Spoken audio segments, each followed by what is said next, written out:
अस्सलाम वालेकुम जी। इस वक्त मैं एमपीएस मार्केट पर मौजूद हूँ और एमपीएस मार्केट में पीछे की जानिब आप यहाँ पर जो है एक घड़ी देख सकते हैं। ये वो घड़ी है जिसको 1980 की दहाई में मलका विक्टोरिया की ताजपोशी के मौके पर यहाँ पर बनाया गया था। पीछे आप देख सकते हैं इस घड़ी को जो सालों से तकरीबन 25 से 30 साल के लगभग ये घड़ी वक्त नहीं बता रही थी। कराची के घड़ी साज बिलाल आसिफ ने यहाँ पर इस घड़ी को दोबारा से ठीक करके कराची के शहरियों को वक्त की पाबंदी और वक्त बताने का जो एक सिलसिला है वो दोबारा से शुरू कर दिया है। बिलाल आसिफ के मुताबिक बीबीसी को दिए गए इंटरव्यू में बिलाल आसिफ कहते हैं कि ये क्लॉक टावर जिसको यहाँ पर मैं बना चुका हूँ, पहले ये अंग्रेजों के जमाने में जो मशीनरी इस्तेमाल की गई थी उसके तहत ही चल रही थी, मगर अब जदीद दौर के मुताबिक इस क्लॉक टावर में यहाँ पर अब आप देख सकते हैं वक्त भी यहाँ पर बता रहा है।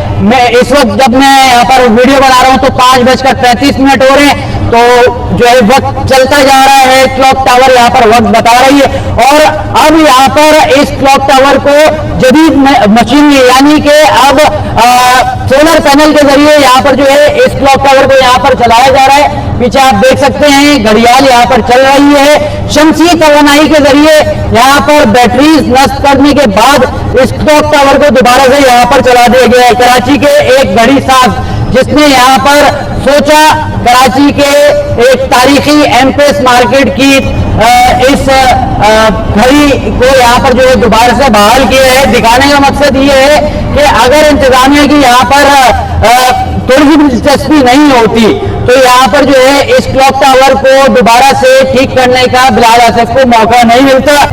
जो भी लोग यहाँ से गुजर करते हैं एमपीएस मार्केट से उनके लिए एक अच्छी खबर कि आप अगर यहाँ पर एमपीएस मार्केट की इमारत की तरफ निगाह करेंगे तो आपको यहाँ पर ये घड़ी अब वक्त बताएगी।